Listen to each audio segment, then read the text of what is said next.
la presentación de un libro interesantísimo que corona la vida de un personaje extraordinario que ha colaborado con nosotros aquí en Radio Fórmula, como es el capitán José Góngora López. Él es locutor, él es miembro de la Asociación Nacional de Locutores y orgulloso de la presentación de un libro, esfuerzo extraordinario del CAPI de ir recopilando a lo largo del tiempo semblanza de yucatecos destacados en la historia. Él fue, y lo digo públicamente, como el que me cede la batuta en la XCPY allá por 1986. Yo le agradezco que el CAPI fuera itinerante en su carrera militar y cambiaba de plaza con frecuencia, por lo tanto, de pronto me dijo, guachito, quédate con mi plaza en la XCPY. Y desde ahí hemos forjado una amistad extraordinaria.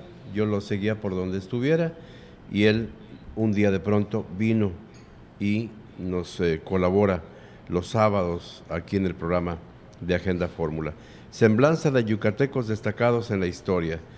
Nos acompaña en esta mesa Eduardo Cabrera, director general de Comunicación Social, que es quien además elabora el prólogo de este libro de la Semblanza de Yucatecos, y Aldrin Martín Briceño Conrado. Aldrin también colabora con nosotros aquí en Radio Fórmula los lunes y lo tenía como personaje invitado especial en sus programas.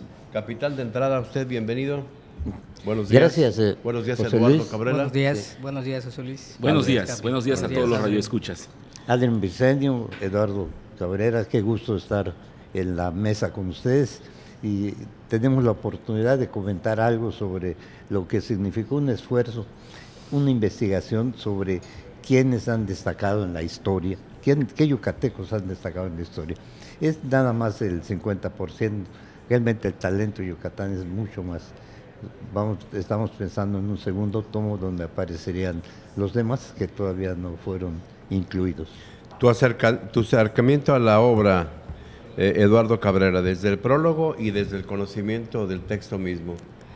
Gracias, José Luis.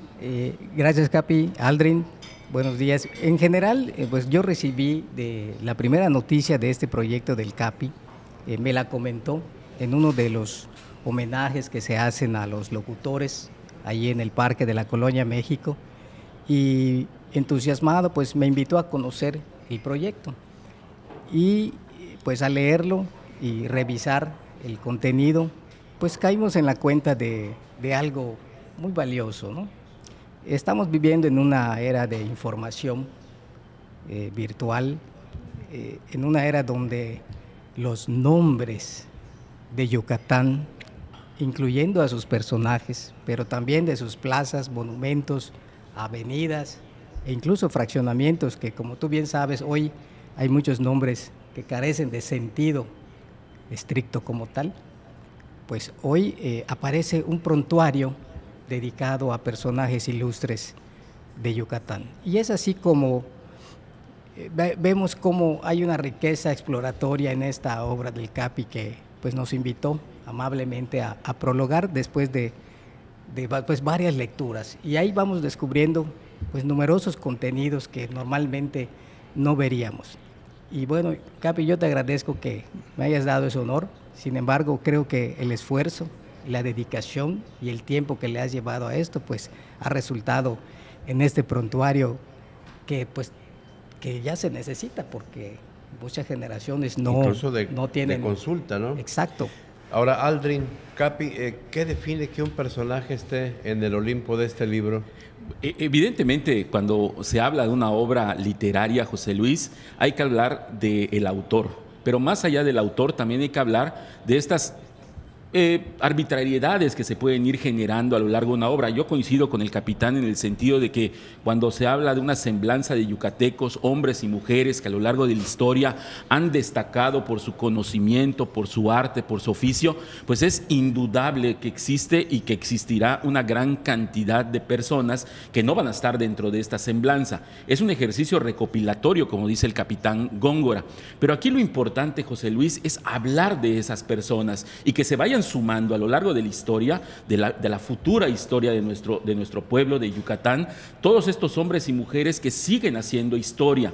Desde las personas que hoy nos escuchan en las plazas públicas, en los mercados municipales, que nos están escuchando en su casa y que están transformando la historia del Estado. Pero evidente también hay que hacer este homenaje a todos aquellos que a lo largo de esta historia pasada de nuestro país y de nuestro Estado han generado pues indudables avances tanto en las áreas literarias, en las áreas empresariales, en las áreas de gobierno, en las áreas incluso de la aventura, porque también existen estos hombres y mujeres representados en este libro. Aquí lo interesante, creo yo, y que lo que debe movernos a buscar una obra con estas características es conocernos y reconocernos, José Luis.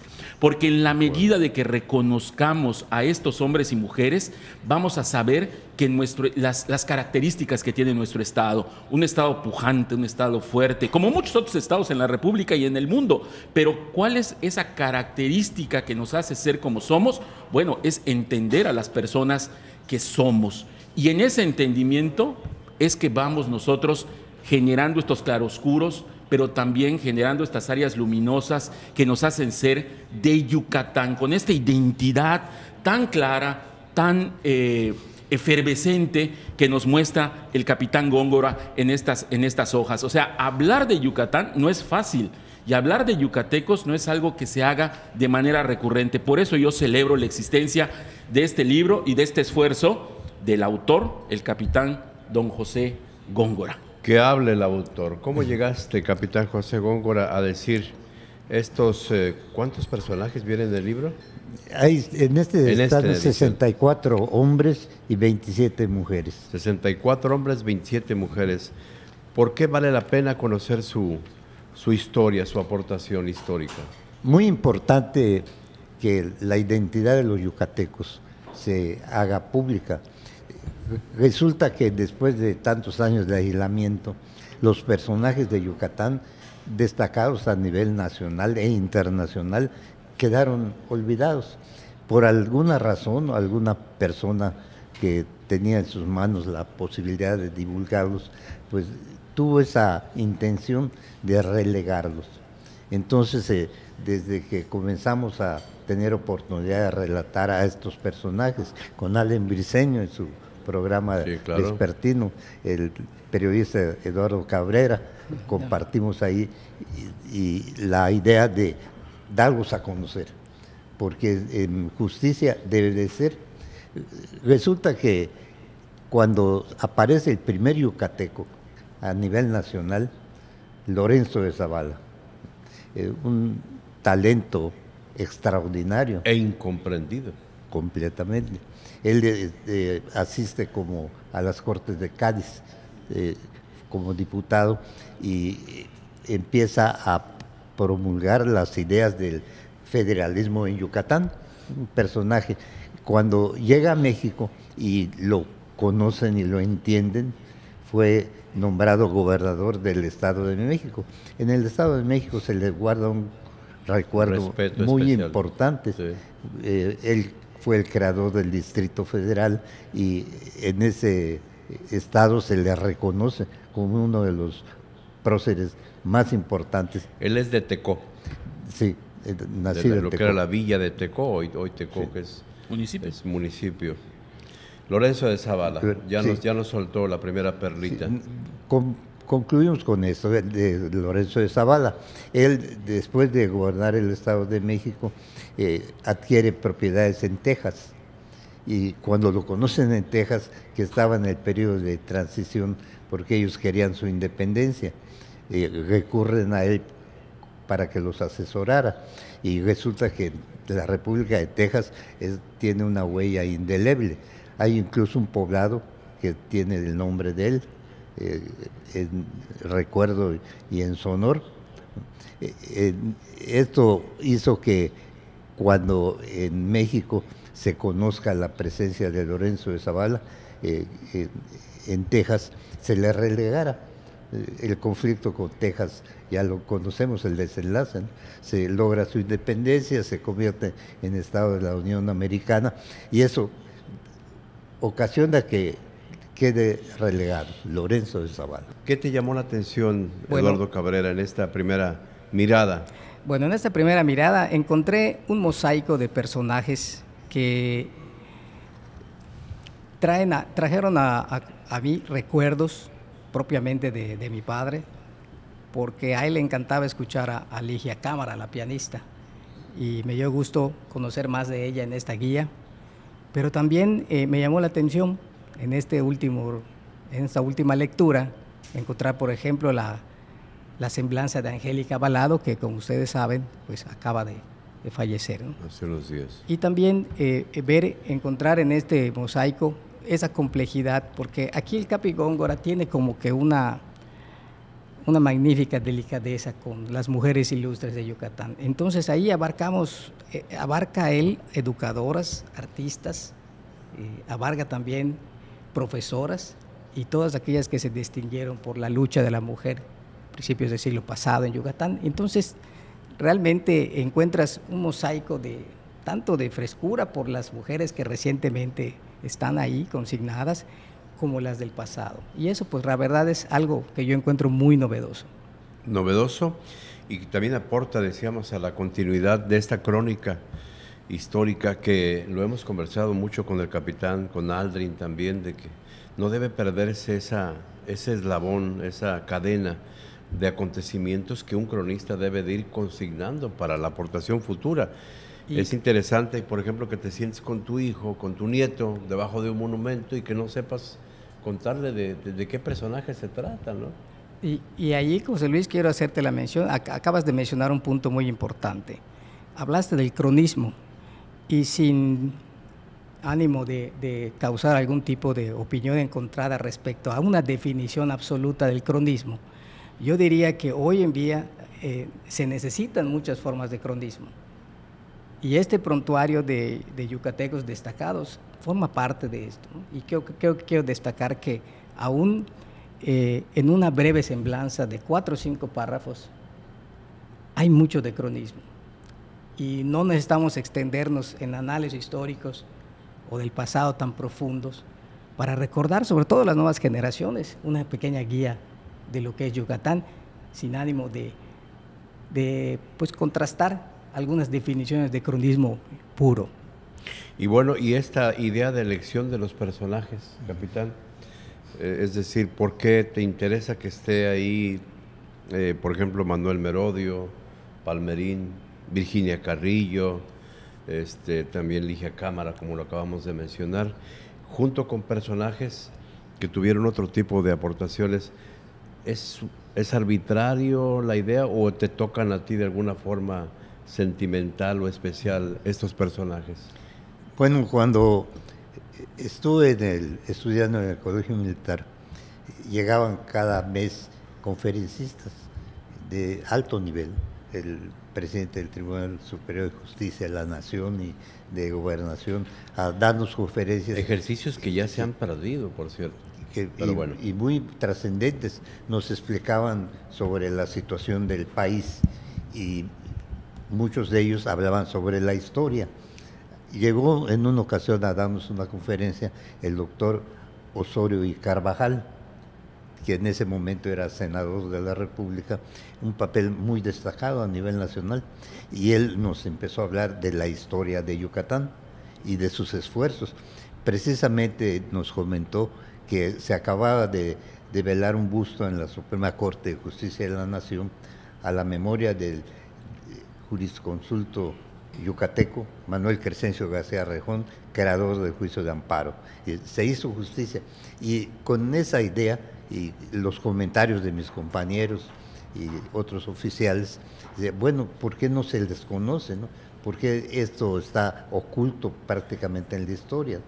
Después de Lorenzo de Zavala, Andrés Quintana Roo fue su alumno, con un papel destacado, insurgente, y que figura en la historia de México como uno de los más importantes del movimiento de independencia. Pero sus raíces, cómo surge, de dónde proviene su padre Matías Quintana y los esfuerzos por educarlo, lo envía a estudiar Derecho a la Universidad Pontificia de México. Ahí termina su carrera como abogado y se afilia al movimiento insurgente y toda su vida la dedica a ese esfuerzo del Yucatán independiente. Y empieza después la serie de personajes que todos conocen, incluso algunas personas erróneamente le atribuyen otro lugar de nacimiento. No, incluso este pleitecillo histórico de que era campechano. Espérame, en ese entonces tienes que ir al contexto, que aquí lo platicas en el libro. Exactamente. O sea, cuando eso era Campeche, Quintana la Roo, península era una sola, etcétera, ¿no? Yucatán, sí. Quintana Roo no existía. O sea, no valdría la pena pelearnos porque nació en Jopelcheno, nació en Bolonchen o en Tecó, en el caso de Lorenzo. Entrelazados los dos. Un personaje nacido en Tixcacaltuyup, que figuró a nivel nacional de manera muy importante e internacional, ¿no? Justo Sierra Aureli, se casa con la hermana de Santiago Méndez de Campeche, y de ahí nace Justo Sierra Méndez, que fue otro personaje de la historia. El obispo. Lo que estás comentando, estamos entrelazados. No que además la península diferencia. estuvo abandonada del centro del país durante más de 500 años, ¿no? Sí. No había la comunicación. La manera de llegar de trasladarse de Yucatán a México, nada más era por barco, lo cual era complicado antes de que hubieran líneas aéreas. Como una vivencia, cuando fui a estudiar al Colegio Militar, mi viaje fue en el Emancipación, un vapor que había servido en la Segunda Guerra Mundial. Lo paraban a medio océano, apagaban las luces, que nadie hable porque presentían o temían que algún submarino fuera a lanzar un torpedo. Habían hundido el Potrero de Llano, el Faja de Oro, por submarinos alemanes. Y toda esa aventura que significaba llegar a Veracruz, en el vapor, y ya de Veracruz nos trasladábamos por autobús a la Ciudad de México. Salía de Progreso. De Chelense. Del puerto de Progreso. ¿Eso fue en los 50, capitán, en los 40? Sí, el viaje que le relato tenía yo 5 años de edad, en 1949. En los 40, fíjate, qué interesante.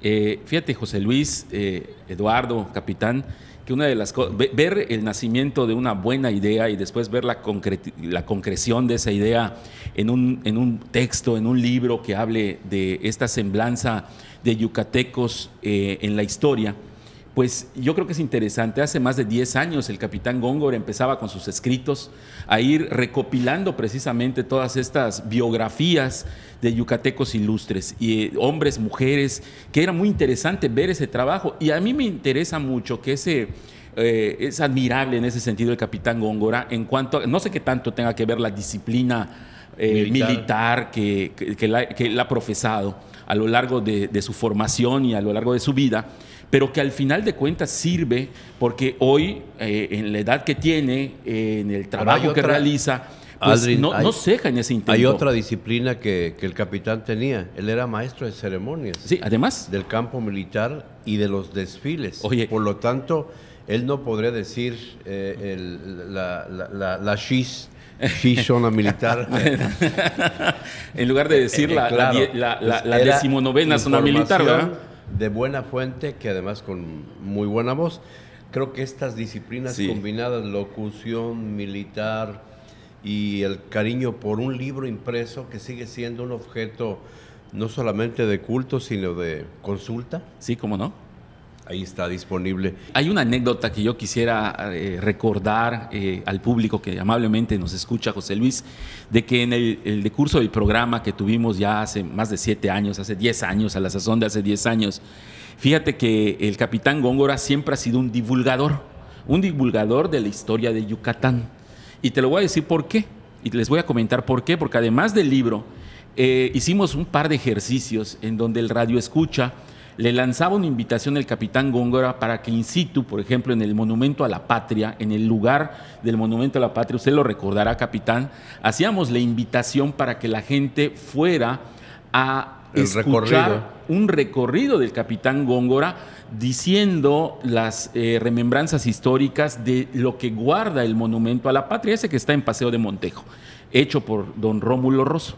Entonces, ahí el capitán hacía gala del conocimiento que por años había adquirido y él, la verdad, embelezaba a todas las personas que asistían. Se hacía la invitación por radio, en ocasiones llegaban 14 personas, llegaban 20 personas, hubo una ocasión en que llegaban 2 personas, pero bueno, esas 2 personas, radioescuchas del programa, pues resultaban verdaderamente enriquecidas con el conocimiento histórico de lo que el capitán divulgaba y cronicaba como parte de la historia del monumento a la patria. La verdad fueron ejercicios muy bonitos, muy aleccionadores, yo pues acompañando al capitán en esa invitación, pero la gente que seguramente fue y que nos está escuchando recordará con mucho cariño incluso esta capacidad y profesionalismo del capitán. ¿Volverá de nuevo el capitán alguna vez a contar la historia del monumento a la patria? Pues seguramente. Yo no había entendido, o sea, nunca mejor que cuando lo acompañé 1 o 2 veces que estuvimos en ese recorrido completo, sí. a todo lo que es el monumento, que cuenta la historia del país, sí. Desde Yucatán, desde Mérida. Muy significativo.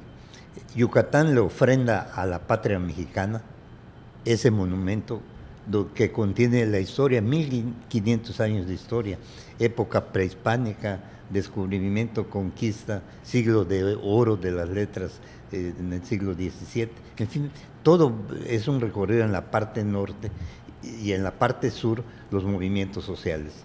Independencia, primera intervención norteamericana, revolución, intervención francesa. Bueno, todo me llama la atención que un escultor colombiano se haya quedado casi ciego hasta la conclusión del monumento, incluso con recursos propios. Por eso cuando alguien tiene la tentación de pintarrajear el monumento a la patria, que se abstenga, por favor, en respeto y memoria de alguien que pierde la vista frente a esa piedra que venía de por acá, de Ticul, de la zona de Ticul, de la zona sur, y él ya con su dinero arrastró el proyecto hasta que lo vio finalizar, ¿no? 11 años esculpiendo todos los bajorrelieves, amaneciendo, armaba sus andamios y se comenzaba solito y su alma. Él solo, todos los personajes que contiene el monumento, 300 figuras ahí. Los rayos del sol con la vista, el polvo que aspiraba, todo esto es parte de lo que muchas veces no se sabe, por eso se le falta el respeto a las personas y también a lo que significó este monumento, esta ofrenda. Ahora sí que de un colombiano yucateco hacia toda la República, que es el monumento a la patria, el significado. Eduardo, para ir cerrando. Bueno, pues nada más agradecer al Capi que en esta guía pues nos haya hecho recordar en nuestros tiempos de reportero. Por ejemplo, incluye la semblanza del cronista Juan Francisco Peón Ancona, que como ustedes recordarán, él publicaba sendas historias, tanto del pasado como del pasado reciente. Y una de las más simpáticas que me acuerdo que él había escrito fue cuando se dejó de producir el Volkswagen en México. Y en aquel entonces él describe la entrada del vehículo a Yucatán hasta su posterior salida. Creo que eso fue en el año 2005, cuando él ya hace esto, y está incluido también en esta guía. Y otra cosa, otro rasgo que me pareció muy generoso es el haber incluido ya como un colectivo a la orquesta típica de Yucalpetén. Y creo que allí se apuntó él un 10 al incluir en esta guía a esta institución musical vernácula aquí. Y bueno, pues yo nada más agradecer que me haya dado la oportunidad de prologarlo y el cariño que le tenemos desde que colaboramos en tu programa, Aldrin, hace casi 10 algunos años. Y celebrar el nacimiento de este texto. Ojalá que se puede conseguir. Sí. Claro. Ya a partir del mes de febrero vamos a tener ejemplares ya impresos. Manuel Rivas Ávila, Enrique Coqui Navarro, Nicolás Urselay, Luis Demetrio, el cuarteto armónico Imelda Miller, Eduardo Rosado, el tenor María Medina, está Judith Pérez Romero, don Pastor Cervera, cállense o no canto, cállense, pero él con otras palabras, y empezaba con La Fuente, cuando con su guitarra. Cuando bebas de esa agua, nunca olvides a La Fuente, don Pastor Cervera, y su guitarra y su caguama al lado. Manuel Merodio, Pepe Saldívar, Ligia Cámara, Guadalupe Trigo, vaya, esos personajes que por ahí de pronto los escuchamos, pero no sabemos qué representan o qué representaron para Yucatán en la historia. Capitán. Algo muy importante, para conocer a los yucatecos destacados, los locutores. Cuando en México conocen a Ricardo López Méndez, Arturo de Córdoba, el famoso tío Gamboa, Ramiro Gamboa, Humberto Getamayo, Rubén Cepeda Novelo, empiezan a apreciar el talento, la personalidad, sí, claro, la cultura. Gentes que llegaron a sentar precedentes en cómo se debe de hablar por la radio y de qué manera se debe utilizar el lenguaje. Víctor Alcocer fue otro extraordinario locutor. Extraordinario. Víctor Alcocer. Rubén Marinical de Motul, en fin. Personajes, ¿cuántos son, me decías, capitán? En este tomo están 56 hombres y 27 mujeres. 27 mujeres. Es un libro para que en un fin de semana, tranquilamente, sí, claro, usted se ponga al día y luego buscaremos el tomo número 2, 3 y empiece a organizar una biblioteca específica sobre estos personajes. Y qué bueno que se siguen imprimiendo los libros, lo decía Montañé. Es muy importante esto, dice, en una época la gente no leía y se imprimían libros. Y le preguntaron por qué se siguen imprimiendo libros. Porque hay gente que sigue sin leer, poca gente o mucha gente sin leer, y lo que nosotros como escritores debemos seguir aportando es nuevos textos de los mismos temas que a la gente le siguen interesando, que son temas que van desde el sentimiento, que van desde la historia misma, que van desde lo controversial del alma humana, en fin, textos que son indispensables para continuar disfrutando, en este caso, de gente yucateca. Quiero aprovechar para agradecer a Eduardo Cabrera, sin cuyo apoyo decidido, aparte del prólogo excelente que nos obsequió para la edición de los libros. Y el apoyo emocional, sobre todo, de decir, este texto vale la pena, el que es periodista, Aldrin Briceño, que fue también parte importante en sacar por radio estas crónicas cotidianas. Aldrin, gracias. Pues solamente felicitar al capitán Góngora y al público que amablemente nos escucha, José Luis. Y que está pidiendo informes en febrero, sí, claro, ya le diremos que ya está disponible. Instarlos a correr la voz acerca de que existe un producto yucateco que habla de los yucatecos y que evidentemente es importante conocer, reconocernos y sobre todo proyectar los próximos tomos de esto, que pues será una obra inacabada seguramente del capitán Góngora, pero una obra que da mucho sentido a todos los que lo conocemos y que lo felicitamos por este esfuerzo. Muchas felicidades al capitán José Góngora. Unas palabras para su público, capitán José Góngora. Usted es el homenajeado. No, desde luego, con mucho entusiasmo, con mucha fe sobre todo en el futuro de Yucatán, tener el conocimiento de quienes nos precedieron y que tuvieron una influencia enorme en Yucatán, en México, en el mundo. Vamos a mencionar a Silvio Zavala y estamos concluyendo algo tan valioso como es el talento, la personalidad, la honestidad de los yucatecas excelentes en la historia. Gracias a Silvio Zavala se hizo el Olimpo. ¿Sí? ¿Sí? Patricio Patrón enfrentó una resistencia durísima de parte de los regidores del PRI que dominaban en ese entonces el Ayuntamiento de Mérida.